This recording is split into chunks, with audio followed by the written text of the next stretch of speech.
no power greater than X.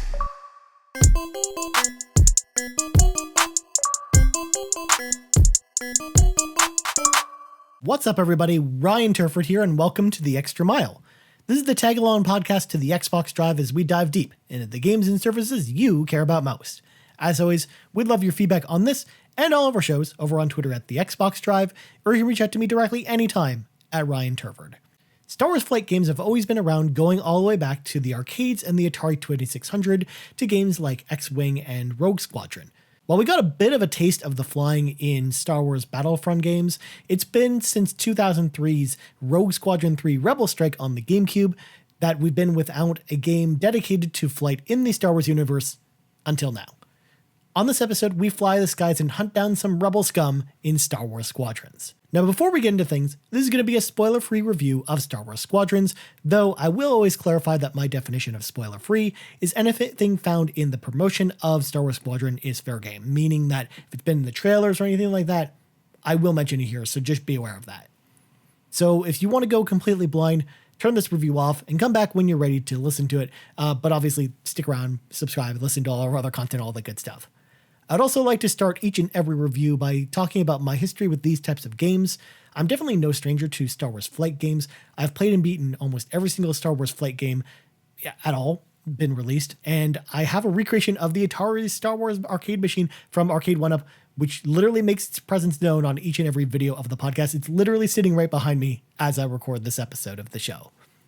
After playing 2017's Battlefront 2, I really felt like EA had the flight combat down, so when Squadrons was announced, I was really excited for it. I've always wanted a new Star Wars game like this for such a long time, and while I wouldn't say Squadrons is exactly that game, it's a great first start, and I'm hopeful for the future of the Star Wars games going forward. Let's start with the single-player campaign. As it begins, the game will have you create a Republic pilot and an Empire pilot. There's a bit of customization, but it doesn't really give you too many options or anything like that. You're using very similar faces and body types and voices. There's some really interesting voice samples in this game as well.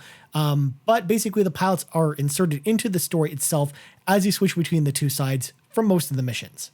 In the campaign, the Empire discovers that the New Republic are building a new starship called Project Starhawk out of decommissioned Star Destroyers. As the Imperials, you track down information leading to Project Starhawk's location, while as the New Republic, you secure the parts for Project Starhawk as well as help with its protection. The story itself had some interesting moments, but for the most part, I just really wasn't feeling what they were going with here. When back at the hangar, you can interact with some of the members of your squad and learn more about them, and while I wasn't personally invested in this, I'm really glad that EA Motive gave you the option to do so. So if you wanted to flesh out more of the context for the characters in your squad, it gave you the option to do so, as well as other people in the hangar, as well as other characters you'll meet throughout the story. Plus, you'll get some cameos from some familiar Star Wars characters along the way, as well as tons of nods to other familiar characters and locations throughout the story. While I wasn't too invested in the main storyline at all, the thing that really kept me glued to my seat though was the single player's missions. You'll be escorting and protecting ships, getting into epic dogfights with other fighters, completing bombing runs against space stations, and destroying capital ships. Many of these missions offer unique mechanics as well, breaking up the pace of the gameplay and feeling fresh in the process, and it'll mix and match a lot of these modes together as well as giving you unique challenges for each mission. The prologue missions start off pretty slow, but by the end of the third mission, I really found that I did not want to put the controller down at all, and I just wanted to keep playing through this game. Everything from the mission briefing to the way the missions are designed, it all really feels like playing a Star Wars flight game of old that I loved so much, and even if I was disappointed in the main narrative, I loved the campaign itself in spite of that. My only other complaint with the story is that throughout the campaign, there will reference basically your two squadrons basically fighting each other at certain points of the story, but we never really see any of this play out at all. I mean, they're supposed to have some big rivalry with each other, but you never really see that on screen at all. It's just, you'll see reactions at the end of the missions, but you're not really fighting the enemy fighters or anything like that. You're not fighting your Republic pilot as your Empire pilot for some reason. I would have loved to see a choice towards the end of the game on which side you support, and giving you an epic face-off between the Titan and Vanguard squadrons, giving you a different ending depending on your choice. I think that would have been so cool, but unfortunately they do like one specific canon ending in this game, and it's just one of those things where I I think there could have been so many different ideas done with this, and they could have done more with the story elements itself. And again, I don't think it's bad per se. It's just that I personally just wasn't jiving with it. It's just me personally. All in all, the campaign took about 8 hours to finish, and like I said, the main campaign missions are awesome and well worth playing. They're well worth the price of admission. Speaking of the gameplay, the minute-to-minute gameplay in Squadrons is fantastic. A focus was placed on making you feel like the pilot, and the experience is much less arcadey versus others found in other Star Wars flight games. This starts with the decision to only have the first-person perspective during gameplay. You could actually click in your right stick and actually look around your cockpit, which is actually really cool. I was not expecting them to do that kind of thing. At first, I was a little turned off by this decision because when it comes to vehicles in any video game, regardless if it's flight or ground vehicles, my preference is always to have a third-person camera. But after some time with the game, I've really come around on the idea, and it definitely fits the type of experience they were trying to convey here. In fact, in a lot of ways, Star Wars Squadrons weirdly feels like a VR game. I mean, it's available on PlayStation VR completely if you want to go the VR route. But it feels almost like it started off as a VR game, but then it got expanded, the scope got expanded to be basically a full game outside of VR. Especially when you're in the hangar, you're basically standing in one spot and looking around and then clicking on an area, and you'll just go to that area, just like you would in a VR game. And it's interesting to see that type of design in a non-VR game, because we do usually only see this type of thing from VR games. But at the same time, it didn't really distract me from the experience. Again, I think that's why it really immerses you in the experience. And that's kind of what I liked about the shift with the first-person camera in particular. There's a big emphasis on power management, allowing you to divert power to specific systems like the engines, weapons, and shields. This might sound a bit complicated for a controller, but these are neatly mapped to the D-pad and feel smooth and natural, which they needed to do because sometimes you'll need a quick shift in power to specific parts of your ship to avoid getting shot out of the sky. And they do some interesting things with power beyond that.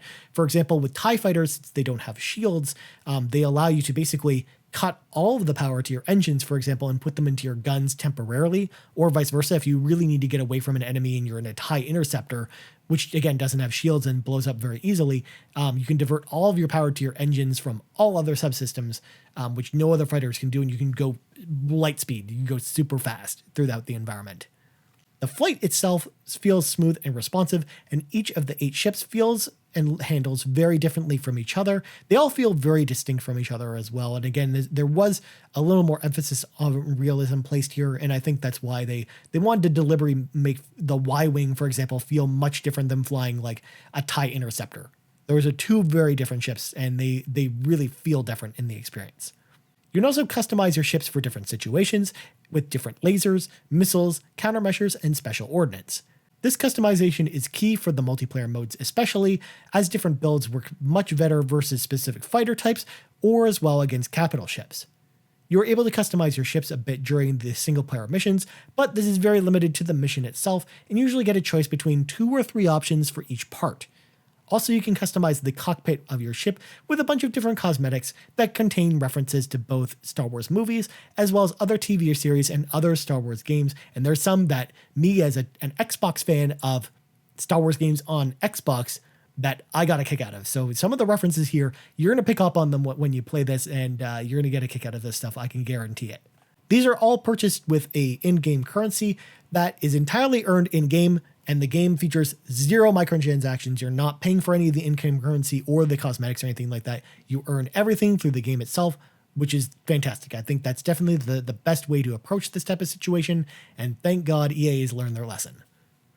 The real heart of the Squadrons experience, though, comes in the game's multiplayer suite. There's 2 multiplayer modes, Dogfight and Fleet Battles. Dogfight is exactly what it sounds like. You and a crew of 5 fighters take on an opposing team of 5 fighters. First team to 30 kills wins. In Fleet Battles, you and your squad are tasked with taking out an enemy capital ship, and it plays very similarly to a bunch of different modes in Battlefield specifically. As your team captures points on a map, you're able to attack a little further away from your target until you make your way to the capital ship and take it down. During the review process, I found it actually pretty difficult to find a game of fleet battles with human beings, as most of the community is jumping into the dogfight mode. In fact, if you go to quick play, it will randomly match you up with dogfight only. It doesn't actually throw fleet battles into the mix. They're a little bit longer to play, I think, and that's kind of why they separated it into two different modes. But it's just one of those things where that's where most of the community is. So it was really hard for me to find people to play with. While I'll admit I'm not the best at this mode, Dogfight is a ton of fun and I sunk so much time into it. It really felt like going back in time and playing X-Wing versus TIE Fighter multiplayer matches in the 1990s on my 56K modem, and even without the mission variety, it's definitely worth the price of admission alone if you're into this type of game. Fleet battles are also really fun as well. However, as I mentioned, I was unable to find a game against a rival squad or anything like that against humans specifically. However, the game does allow you to play some games with human squadrons against AI in this mode, and those were actually pretty fun. I really like the structure for fleet battles, and I would love to see more people playing it, but with Dogfight being as fun as it is, I can imagine why the community is slanted this way. So, would I recommend Star Wars Squadrons? It may be a bare-bones experience as far as multiplayer modes, but the gameplay is top-notch in Squadrons. The story may not wow you, but the campaign levels are lovingly crafted and are well worth making the jump to lightspeed. Multiplayer offers a strategic and fun experience that rewards coordinated teams, so if you've got a group of friends, then Squadrons is a safe bet and a perfect game for you and your friends to jump in every night and basically shoot down some rebel scum. If you're a fan of the Star Wars flight games, I would recommend this game to you. However, for everyone else, I would say definitely check out the EA Access trial for the game and see if it's up your alley, as this could be the game that gets you into the genre. And again, this is not a genre we see a ton of games of now, so there's a very good possibility that you, dear listener, the person who's listening to this podcast now, may never have played this type of game before. So I definitely would recommend, I actually think it's a good starting point for this type of game, and definitely check out the trial on EA Access and give it a go and see if this game's for you. And if you enjoyed the trial, I think you're going to enjoy the full game. That's all for this episode of The Extra Mile. You can hit me up on Twitter anytime at Ryan Turford. You also find the Pantsman himself on Twitter at Sean Capri, or us on Twitter at The Xbox Drive, or on YouTube. If you're watching on YouTube here, you can find us here, like, subscribe, all the stuff that the YouTubers tell you to do. Thank you so much for listening or watching to this episode of The Extra Mile, and we out. Bye.